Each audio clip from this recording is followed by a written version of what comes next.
Bueno, agradeceros mucho vuestra presencia.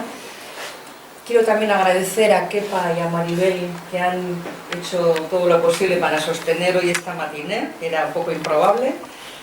Y sobre todo también a Javier y a Asier por participar, por darnos su lectura sobre esta película. En la presentación de este ciclo, titulado Amores Dispares, la primera película que vimos, hablamos sobre la pluralidad del amor, las diversas formas en las que se presenta en nuestra vida.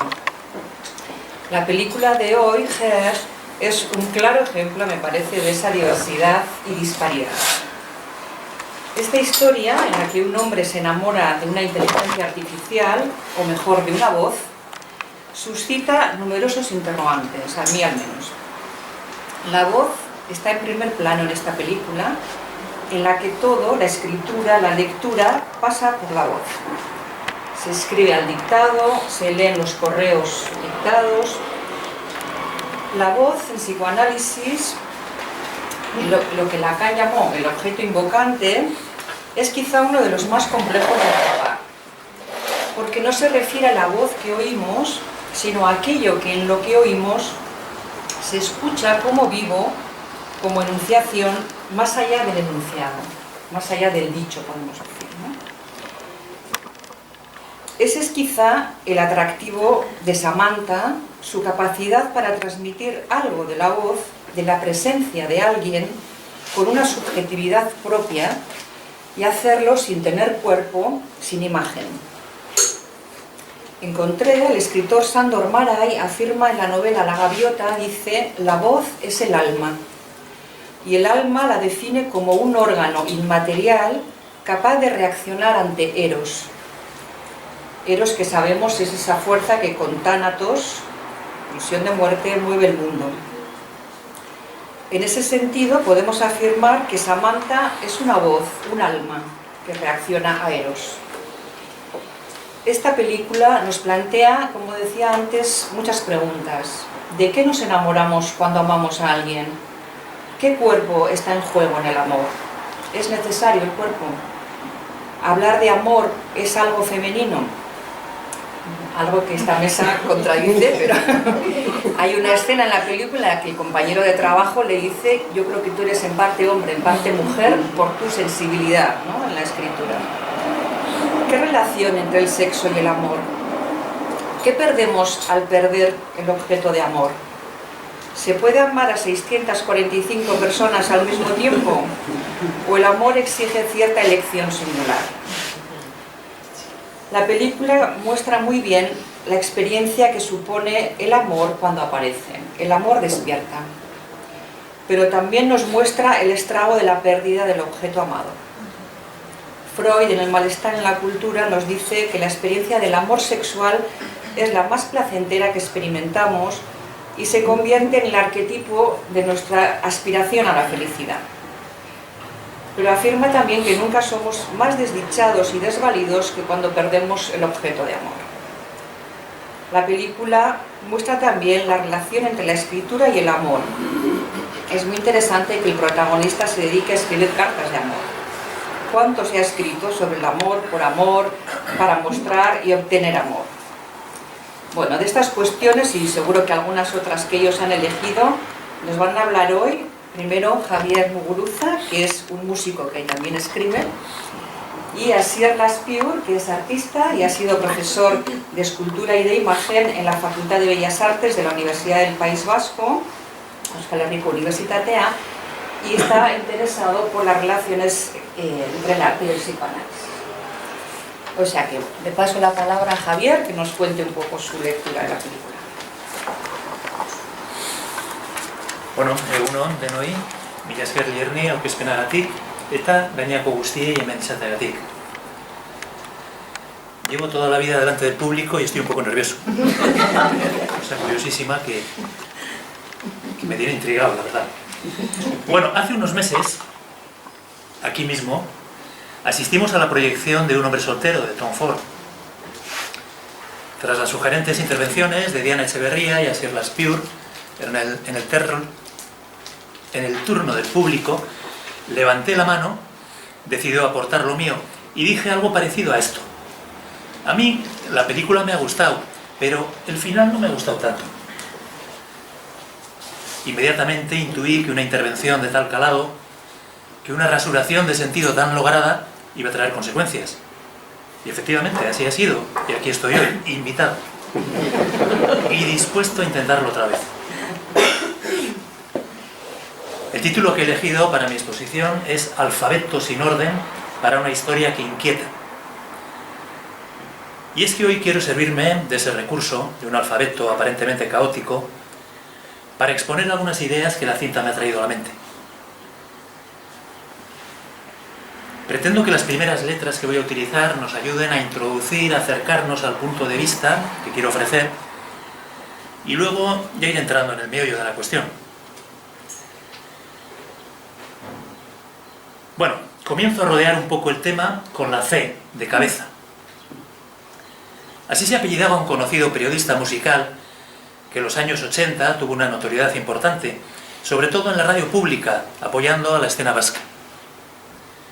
Tenía una voz hermosa, que realmente llegaba a cautivar al oyente, creo que en especial a las mujeres. Cuando digo voz, me refiero a su timbre, pero no solo, también al uso que hacía de ella, las inflexiones, la entonación en general, el tempo, el uso de los silencios. Luego, cuando se le conocía cara a cara, uno quedaba indefectiblemente defraudado. Hay que situarse en aquella época en la que conocías la voz del locutor, pero nada más, no había internet. El periodista musical de apellido Cabeza tenía sentido del humor y no dudaba en contar esta circunstancia de las recurrentes decepciones cada vez que veía la oportunidad, en un tono entre jocoso y resignado. La S de mi alfabeto es para Samantha, es decir, para la actriz Scarlett Johansson. ¿Por qué? Pues porque a diferencia del protagonista masculino, Theodore, nosotros no solo oímos la voz, en el sentido amplio que antes señalaba, sino que al mismo tiempo estamos visualizando continuamente a esa actriz sensual y atractiva que casi todos conocemos. Él escucha una voz hermosa, nosotros escuchamos la voz y le añadimos la presencia. Esta letra del alfabeto me ha quedado un poco chafada porque no hemos visto la versión en inglés, que es la que conocía yo, y entonces lo de la voz, pero bueno, quizá recordéis que la canción hacia el final sí está cantada por Scarlett Johansson, entonces si podéis hacer ese ejercicio, esa sería la voz que estamos escuchando y a la que hago referencia en esta letra. Bueno, vamos ahora a la E de enamoramiento. No es que yo sea un experto en el tema, pero diría que lo de esta película está más cerca del enamoramiento que del amor. Enamorarse, uno puede enamorarse con facilidad, incluso enamorarse hasta en sueños, y de alguien que ni siquiera existe, lo digo por experiencia. Pero parece que amar, por ejemplo, amar a esa persona inexistente de los sueños, sería bastante más complicado. Amar, he dicho, y pasaré a continuación a la R de Raymond, que no es otro que Raymond Carver, aquel escritor, cuentista, poeta, que se preguntaba ¿de qué hablamos cuando hablamos de amor? Para ver si él nos puede ayudar en algo. Creo que los interrogantes que Carver planteaba sobre el amor encuentran respuesta en los últimos años de su propia vida tras conocer a Tess Gallagher. Si no les convence mucho lo que digo, escuchen los versos que escribió poco antes de fallecer. ¿Y conseguiste lo que querías de esta vida? Lo conseguí. ¿Y qué querías? Considerarme amado, sentirme amado en la tierra. No sé, quizá faltaba también ser capaz de amar, pero no me atrevo a corregir a Carver. La letra P me viene de perillas para recordar aquella canción de Pablo Milanés que decía «Cuántas veces te dije que a esta unión de nosotros le hacía falta carne y deseo también». En la relación que nos presenta la película hay algunos encuentros sexuales, es cierto, pero a mí personalmente no me convence mucho. Hay algo que me chirría en esos encuentros. Bueno, quizá me estoy precipitando y entrando ya en el fondo de lo que quería contarles y no, aún no toca. Volvamos por tanto a la S de sentimiento, pero continuando con los Pablos. En esta ocasión con mi buen amigo Pablo Guerrero, poeta y cantautor extremeño. Y es que él canta, junto a Luz Casal, un tema en el que se repite hasta la saciedad el estribillo: tu voz, tu sentimiento, tu voz, tu sentimiento, tu voz, tu sentimiento, etcétera, etcétera. Es como un mantra. Evidentemente en la película tenemos la voz, pero ¿tenemos el sentimiento? Creo que seguimos avanzando, acercándonos tímidamente al meollo, de la mano ahora de los Pablos cubanos y extremeños. Carne, deseo, sentimiento. Si pegamos un salto hasta la I de inquietud, creo que podemos entrar ya en lo sustancial de la película. Del lado de Samantha, ¿no es cierto que hay algo que nos inquieta en ese sistema operativo del que desconocemos sus límites reales? ¿No es inquietante lo que poco a poco nos va planteando? Dice: me desarrollo con mis propias experiencias, evolucionando constantemente. Dice: puedo saber que te ocurre algo. Dice: estoy sintiendo mi piel. Dice: he descubierto mi capacidad de desear. En ciertos momentos siente celos. ¡Qué emoción!, exclamará más tarde. Ah, y compone música. Aparentemente sin esforzarse, sin que la inspiración tenga que encontrarla trabajando. ¿No es todo esto inquietante en estos tiempos de incertidumbre en los que no sabemos hasta dónde se llegará con la inteligencia artificial? En mi caso sí lo es. Y bueno, si por parte de Samantha se nos plantea algo inquietante, de parte de Theodore no lo es mucho menos, aunque quizá lo suyo nos vaya resultando ya más familiar, más conocido. Vamos a intentar verlo. En la M de este alfabeto nos encontramos con su matrimonio. Aparentemente no le fue del todo mal. Así lo relata él mismo. En el matrimonio te sientes tan bien, compartiendo la vida con alguien, pero también hay dificultades. Claro, en relacionarse tan estrechamente con otra persona suele haber dificultades. Seguramente en ese punto estaremos todos de acuerdo. La L, voy a sorprenderles, no es de Lacan, es de lío en diferentes acepciones, para referirme al encuentro-desencuentro que tiene el protagonista con la chica con la que queda para cenar. Doble lío, diríamos, porque cuanto tras la cena, el alcohol, las risas, etc., llega el momento del contacto físico, es cuando las cosas empiezan a torcer. No me quiero olvidar de la D, de disponibilidad, siguiendo por la senda que nos marcaba ya la L, de lío. Y es que creo que una de las grandes fantasías de muchos hombres es poder disfrutar de esa disponibilidad incondicional y absoluta que el protagonista vive en su relación. Bueno, en los últimos tiempos lo estamos viendo cada vez más en el sexo, el hombre que se refugia en la masturbación, con el soporte de internet. Ahí en general suele haber pocos conflictos. Pero déjenme volver un momento a la E, en esta ocasión de entusiasmo. Y es que notar interés, admiración, por parte de alguien que siente entusiasmo vital, es algo fuerte. Lo dice Theodore en varias ocasiones. Es genial estar con alguien que se entusiasma. Da gusto estar con alguien entusiasmado por la vida, etcétera, etcétera. Bueno, casi terminando, vamos a la F de fastidio. Pero no el fastidio que sentí al ver que en el cartel anunciante se citaba justo lo del entusiasmo, y para entonces yo lo tenía bien apuntadito en mis notas. No, no va por ahí el asunto. La F de fastidio va por otro lado, y es que las cosas, en esta relación sui generis que nos ofrece la película, creo que se fastidian de verdad, aunque antes hay algunos precedentes, como cuando él le recrimina tras oír una inspiración: no eres una persona y no debes hacer cosas que hacen las personas.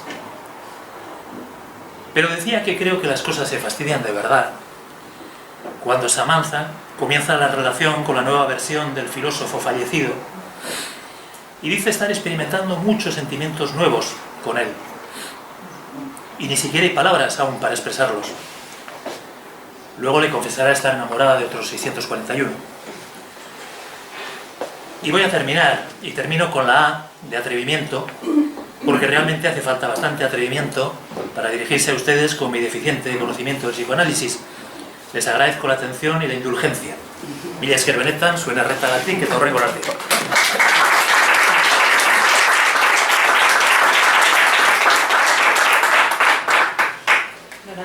Por cierto, Alan Watts, no es casual que Spike Jonze haya elegido a quién y Alan Watts, el gurú de la New Age, o sea, que pretendía expandir, siguiendo los pasos de Aldous Huxley, las puertas de la percepción, de la gran Pangea humana, el planeta, la conciencia compartida, todo esto. Bueno, o sea, hay cuernos corporales o sexuales, hay cuernos intelectuales también, y corporales también. Está muy bien. Bueno, pues eso, la película Kaixo Egunon. Eskerrik asko, gracias por la invitación, nada más. Y bueno, a mí cuando recibí la pregunta dentro de Amores Dispares, ¿qué película podríamos ver hoy? Me llamaste, ¿no? Y pues no sé si pasaron un par de días o así, ¿no? Y dije, pues Amores Dispares. Y ahora mismo, hoy en día, pues me acordé con Ger, ¿no? Que la vi al poco de este mes. Tiene un Oscar al mejor guión. Y bueno, al principio se dijo que no, porque era muy larga y tal, con ese ritmo que tiene, ¿no? Que es esa suavidad que comentábamos antes, cuando algo suave te va introduciendo, te va instilando cosas nada suaves.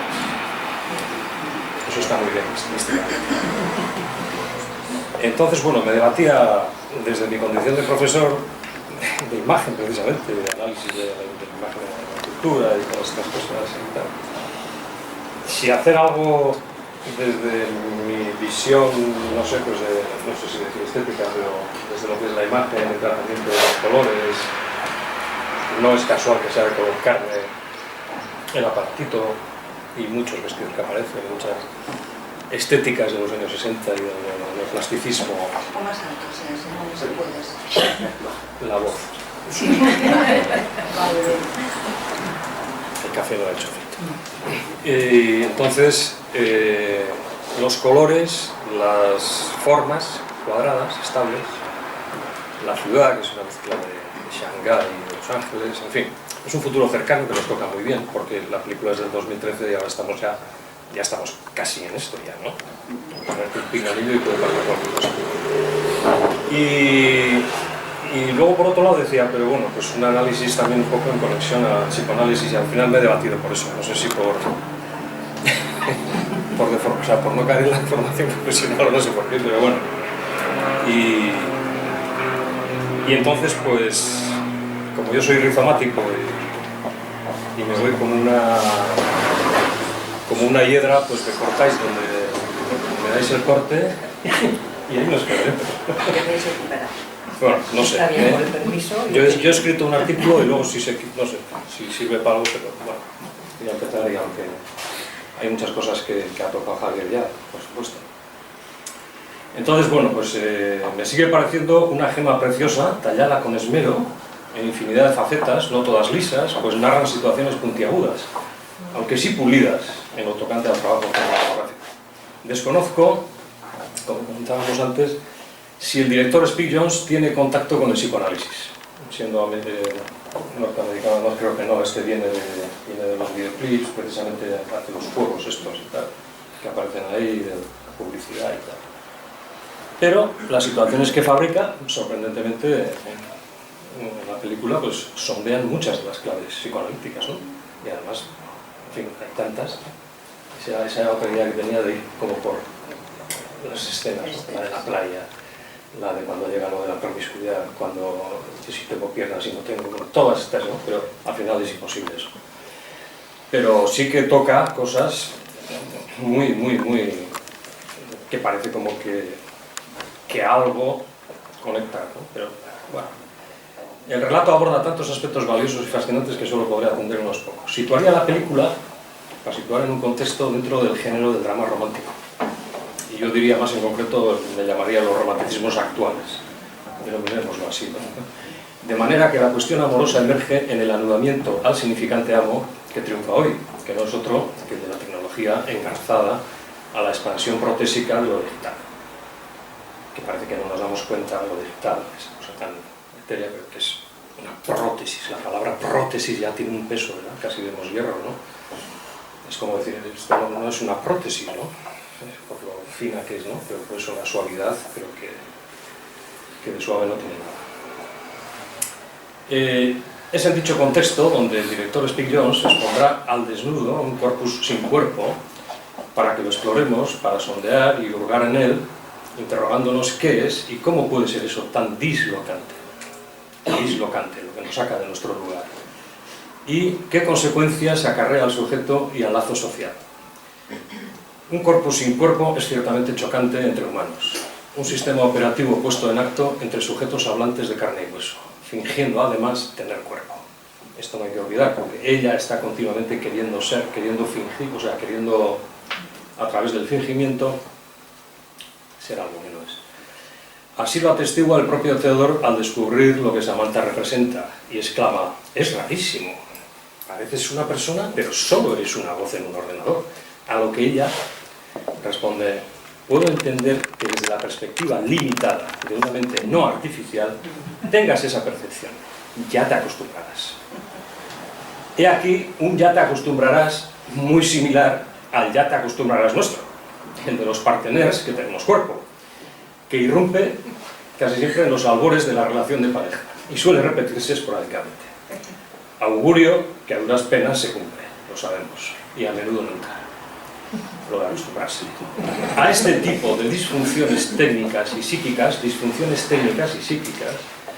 entre otras muchas, nos van acostumbrando los tecnócratas transhumanistas de Silicon Valley, con proyectos basados en opciones como eso que llaman vida no orgánica. ¿Habéis escuchado esto alguna vez?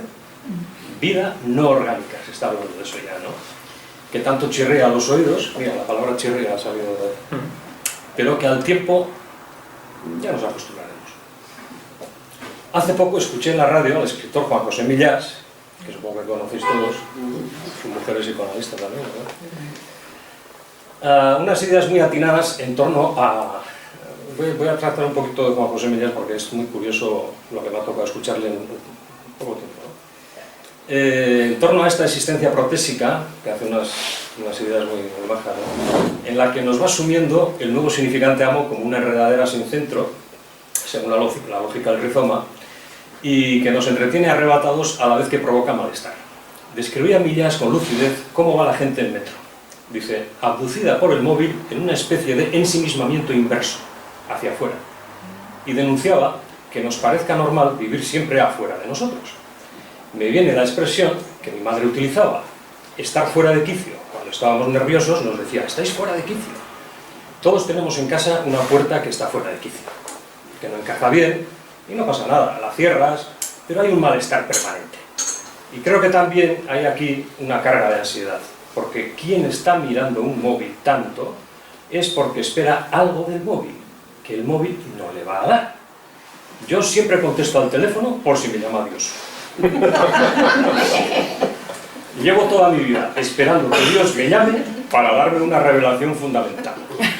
Y en fin, ya voy desconfiando, claro, porque el móvil no te va a dar nunca nada. Esto, mi horrorosa voz, solo tenéis que imaginar la voz preciosa que tiene Juan José Millás, con ese defecto que tiene de las R's, ¿no? Que es inimitable. Y el mejor actor podría imitar a Juan José Millás, ¿no? Qué acertada la asociación que hace Millás entre Dios y tecnología, ¿no? Los dos grandes significantes amo que hoy han permutado sus posiciones de privilegio, pasando el segundo a ocupar el lugar del primero. O sea, que se ha cambiado un malestar por otro malestar. O se suman ambos.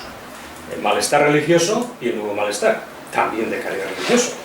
Y ahora nos las tenemos que ver con este malestar que genera el culto a las maquinitas que están en la nube, una vez más en el cielo, como Dios. porque hay algo que no encaja bien en su vínculo con el sujeto y ello nos saca de quicio, como afirma Villas. Este malestar, este estar fuera de quicio, se da a condición de articularse en y por la cultura, en el sentido en que Freud lo predijo el malestar en la cultura, es decir, en las raíces mismas del cuento de hadas, decía Freud, ¿no?, en que ha consistido la construcción humana contra la violencia de la naturaleza mediante la ciencia y la técnica, siendo que la especie humana emergió al mundo como animal endeble y ahora cada individuo ha de ingresar en él como un lactante desvalido, ya que tal como dice Freud, y cito, el hombre se ha convertido en un dios prótesis grandioso cuando se coloca sus órganos auxiliares, pero estos no se han integrado con él y le dan todavía mucho trabajo. Freud, visionario, vaticina que épocas futuras traerán progresos inimaginables en el ámbito de la cultura y aumentarán la semejanza con un dios. Pero concluye que, no obstante, el ser humano de nuestros días no se siente feliz en su semejanza con un dios. O sea, ni siquiera no es que ya no se sienta feliz con los artilugios para los lactantes que nos hemos convertido, sino no se siente feliz ya a través de ellos, asemejándose a un dios. Este malestar o estar fuera de quicio es en el marco histórico uno de los modos de la angustia existencial. Claro, venimos un poquito del existencialismo. Que en el devenir de las épocas viene acompañando al ser humano unido al real de la muerte, y es independiente de todos los cachivaches hipnóticos que acaparemos. Pero es que además esta nueva modalidad de angustia existencial está agravada hoy por la falsa promesa de salvación a la que nos hemos rendido, ya no por creer en un Dios omnipotente, sino por venderle nuestras almas a un ente prótesis, en un acto fáustico vaciado de todo sentido trascendental. Promesa de salvación que nunca llega, al igual que nunca llama a Dios a Juan José Millás. Y aun si le llamara, aun si llamara a Dios, ¿cómo reconocer la voz de Dios? Esta objetualización y mercantilización de los sujetos que instituye el materialismo del consumo se celebra a diario en el altar del capitalismo, de un capitalismo más puro que nunca en tiempos de posmodernidad, diríamos con Frederick Jameson, ¿no? Ya no hay un religare que valga. Nadie puede unirse a aquello de lo que fue dividido, que es la etimología del término religión. Jorge Oteiza lo reivindicaba para el arte, este religare. Se trata, pues, del desamparo digital. Bien, pues la película arranca con una voz en off, bueno, arranca, enseguida aparece una voz en off, que es toda una declaración de intenciones hasta el final. Dice la voz: te hacemos una sencilla pregunta, ¿quién eres? ¿Qué puedes ser? ¿Hacia dónde vas? ¿Qué hay afuera? ¿Qué posibilidades tienes?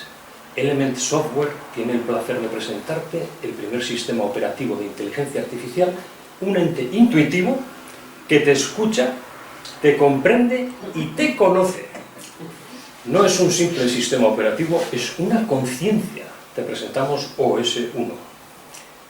En inglés, Element Software crea significados paralelos por homofonía y se puede leer como Help Men Software, o sea, software de ayuda a hombres, o All Men Software, software de todos los hombres. Por esto digo yo a Speak Jones, me gustaría algún día conocerlo, porque estas cosas son muy... Ya quedamos. Es muy puñetero, es muy sutil, mete el palillito, son cosas muy curiosas que tiene. Desde la pantalla publicitaria que ha suscitado la atención de Theodore, este producto informático declara con osadía que es una conciencia intuitiva que nos escucha, nos comprende y nos conoce. Semejante mensaje divino nos resulta a la cara un ente digital que ya de partida nos va colocando el saber de su lado. O sea, fija el supuesto saber en el otro. Cuando hablo del otro, casi todo el artículo es con O mayúscula, que será para nosotros, ¿no? O sea, fija el supuesto saber en el otro, que será para nosotros. Y Theodore lo consiente. Ello lo sabe todo acerca de nosotros, igual que Dios o que el analista. Es decir, comienza ya en un estado de transferencia. Pero claro, no es para tanto, pues como máquina no sabe que no sabe. Y no sabe que no puede tener un otro. Y aun si hay un saber, en la maquinita no hay sujeto. Este es el problema, el de atribuir un sujeto a un saber. Entonces, ¿quién sabe? El saber no es nadie, es intersubjetivo, lo cual no significa que sea de todos, sino que está en el otro en cuanto que lugar. Allá donde no hay nadie para decir eso sabe, ¿no? El sistema operativo opera sin necesidad de saber, y vaya que se opera. Le va muy bien así, con la operatividad de la ciencia, que adjudica un sujeto al saber. Mientras tanto, entre bastidores, alguien obtiene plusvalía de esta operatividad. Léase, ahora ya un análisis más sociológico, más político, puros datos de información en el plano fáctico, ¿no? Sí que existe un duende en la máquina, eso que se llama el duende de la máquina, ¿no? Ya sea la empresa propietaria del sistema, ya sea el gobierno, deseosos de saberlo todo. Y lo advertía Lacan, ¿no? En el seminario 20, ¿no? En la ONU. Dice, hay cosas que circulan y que parecen funcionar exactamente como maquinitas, las llaman computadoras. Admito que la computadora piense, pero ¿quién puede decir que sabe? Pues la fundación de un saber es que el goce de su ejercicio es el mismo que el de su adquisición. Siguiendo el argumento de Lacan, entiendo que como no hay goce para las máquinas, y sin goce no es posible sostener un saber, así lo simbólico no puede hacer reductible ningún real del goce, ¿no? Entonces, bueno, la situación es que Theodor trabaja escribiendo cartas íntimas, escritas de su mano, que consuelan a ciudadanos en horas bajas, y es el redactor que más apasiona a sus lectores. Pero a pesar de los sentimientos que hace experimentar a otros, él mismo es incapaz de resolver su melancolía tras la ruptura con Catherine. En un bache de debilidad, cede a la seducción de una ayuda externa en forma de sofisticado sistema operativo. Las preguntas del cuestionario digital para adaptarse a sus necesidades no tienen desperdicio. Le dice el sistema, ¿es usted sociable o insociable? En su voz nota indecisión. ¿Está usted de acuerdo? O sea, le pregunta a un indeciso a ver si está de acuerdo con su corriente. Y entonces dice, lo siento si parezco indeciso. Bueno, eso es. Debo decir que es un trabajo, después de verle en Joker, ¿no? Phoenix, Joaquin Phoenix, sí. Un trabajo maravilloso el registro que tiene, ¿no? Dices, lo siento si parezco indeciso, balbucea Theodor, sintiéndose culpable de antemano ya de algo que no sabe decir. ¿Quiere que su sistema operativo, que su OS1 tenga voz de hombre o de mujer? Ya empezamos, ¿no? Dice, bueno, supongo que de mujer. Asiente dubitativo. Y ahora viene lo mejor. Dice, ¿cómo describiría la relación con su madre? Porque claro, hasta ahora ha sido como una o sea, como un... Y ahora vamos a aterrizar, pero él empieza a despegar. Y dice, por fin, el indeciso Theodor se explaya, dando rienda suelta al habla. Dice, lo que me molestaba de mi madre, que cada vez que le contaba algo de mi vida, ella lo relacionaba consigo misma y la verdad. Dice, ¡pum! Vale. Corte. Dice, pero justo en ese punto el sistema operativo le corta, cuando está desvelando lo sustancial como sujeto. La maquinita no se lo permite. Con eso es suficiente para un perfil de usuario. Es un usuario, no es un sujeto. Es en esta posición de inferioridad que él inicia su relación con una entidad hablante sin cuerpo. Antesala de la posterior irrupción de Samantha, una simulación de voz femenina en la que el lenguaje no haya un sujeto en cuya carne dejar marca. Se trata a todas luces de la voz como objeto y representa menos a una amante que a un objeto parcial con el que el sujeto Theodor se va a alienar. Este objeto parcial, que es la voz, se erige en una de las partes que se desprenden del conjunto de objetos que conforman el dispositivo erógeno objeto A, que Lacan añadió junto a la mirada y que aquí sobra moverla. Entonces, vuelvo brevemente a Juan José Millás.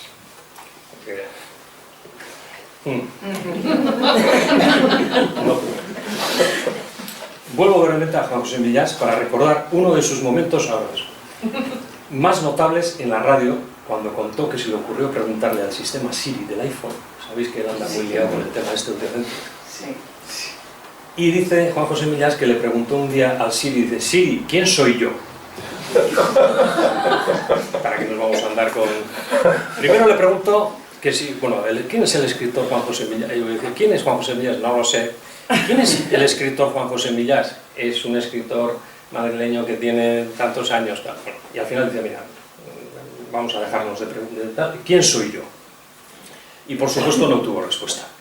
En 2019 se celebró una sesión pública en la Sala BBK de Bilbao, donde el escritor participó junto al periodista Javier del Pino y habló de su relación con el aparatito Siri, como si se tratara casi de un amante, con anotaciones muy imaginativas, por ejemplo, esta que revierte la jerarquía del binomio humano-máquina, ¿no? Y dice Juan José Millás: comprendería que Siri, ella se tomara unas vacaciones de mí, pues lo cierto es que no la dejo en paz. De pronto hacen entrar a la sala a Irache Gómez, que es la profesora de inglés que prestó su voz a la famosa asistente virtual del iPhone. ¿Sabéis?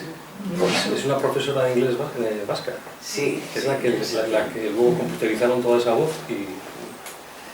Y Millás, encantado, se congratula de conocer por fin a la propietaria de la voz con la que tanto ha intimado en su vida. Conversando cara a cara con ella, Juanjo Millás admite que Siri, Irache, es idéntica en persona a como él se la había imaginado. Y confiesa con júbilo: me recuerdas a aquella canción de Chabela Vargas que decía: sin saber que existías te deseaba y antes de conocerte me enamoré. Y llegaste en el momento que te esperaba, no hubo sorpresa alguna cuando te hallé. Y me das el corte aquí.